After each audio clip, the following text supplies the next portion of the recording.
Good afternoon friends. এয়া মই আজি মাংস বনাবৰ বাবে অমিতা আৰু আলু ফ্ৰাই কৰি লৈছোঁ। আৰু এয়া মই পিঁয়াজ কাটি লৈছোঁ আৰু এয়া নহৰু পাতাত পিচিবৰ বাবে ৰেডি কৰি লৈছোঁ। এয়া এনেকৈ আলু আৰু অমিতাখিনি অলপমান নিমখ আৰু ৰং গুড়া দি কেনে ফ্ৰাই কৰি ল'লোঁ।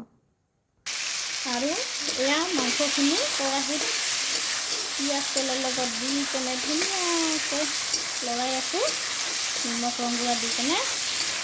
এয়া আৰু আজি মাংস অলপমান আনিছোঁ, কাৰণ আমাৰ মাইনা আৰু মোৰ কাৰণেহে।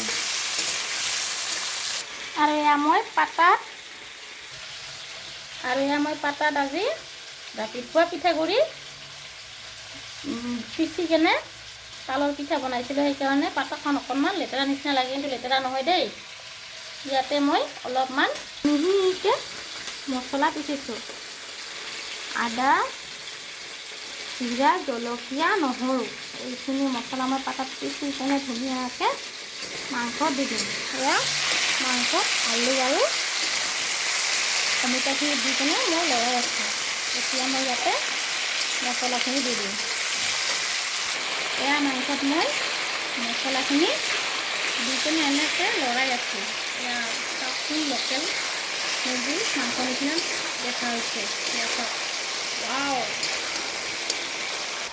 আৰু ৰাতিপুৱাই উঠিয়ে দেখা পালোঁ পিছফালে আমাৰ এনেকৈ লাওৰ ফুল লাও গছত লাগি আছে।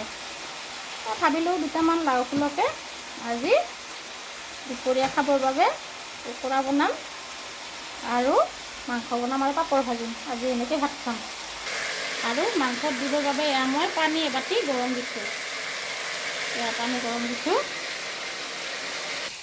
আৰু এয়া ৰাতিপুৱা মই অলপমান তালৰ পিঠা বনাইছিলোঁ, মানে তালৰ ৰসে নলাল, তালটো শুকাই গৈছে, সেইকাৰণে এনেকৈ মানে আটাৰ পিঠা বনোৱা নিচিনাকৈ কেইখনমান বনাইছোঁ। আজি ইমান তালৰ পিঠাটো ভাল নহ'ল দেই। যিহেতু নিয়ম শাওণ মাহত বোলে তালৰ পিঠা নাৰিকলৰ লাড়ু খাব লাগে, সেইকাৰণে বনাইছোঁ। চৰি শাওণ মাহ নহয় দেই, ভাদ মাহত। শাওণ মাহতো মই খাইছোঁ। এয়া চাওক কি ধুনীয়াকৈ মই পাপৰ ভাজিলোঁ। আৰু এয়া মাংস ধুনীয়াকৈ বইল হৈ আছে।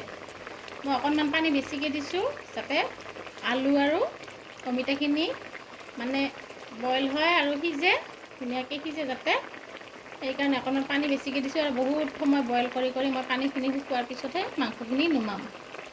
আৰু এয়া চাওক মই লাওৰ ফুলৰ ধুনীয়াকৈ পকৰা বনালোঁ।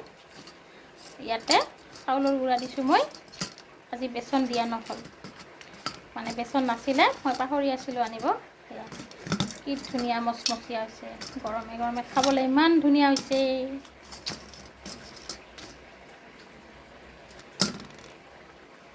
আৰু এয়া মোৰ ধুনীয়াকৈ মাংসখিনি বনোৱা হৈ গ'ল।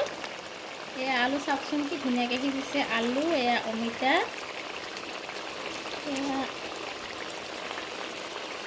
এয়া আলু, অমিতাবিলাক চিনিয়ে নাপায়, নাই একেবাৰে নোহোৱা হৈ গৈছে গলি। এয়া চাওকচোন, নাই আলু সিজিছে আৰু অমিতাবিলাকো গলি গৈছে, নাই। আমাৰ গছৰ অমিতা আছিলে। এয়া চাওকচোন কালাৰটো কি ধুনীয়া হৈছে।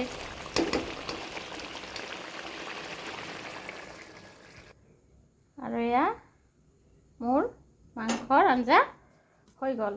এয়া এনেকৈ অকণমান জোল নিচিনা কৰিছোঁ, যিহেতু আঞ্জা এখনেই বনাইছোঁ, সেইকাৰণে অকণমান জোল নিচিনা কৰিছোঁ। সামান্য কালাৰটো চাওকচোন কি ধুনীয়া হৈছে। ইয়াতে অকণমান গৰম মছলা দি কেনে নমাই দিছোঁ। এয়া চাওকচোন কি ধুনীয়া মাংসৰ কালাৰ। এয়া মাংস।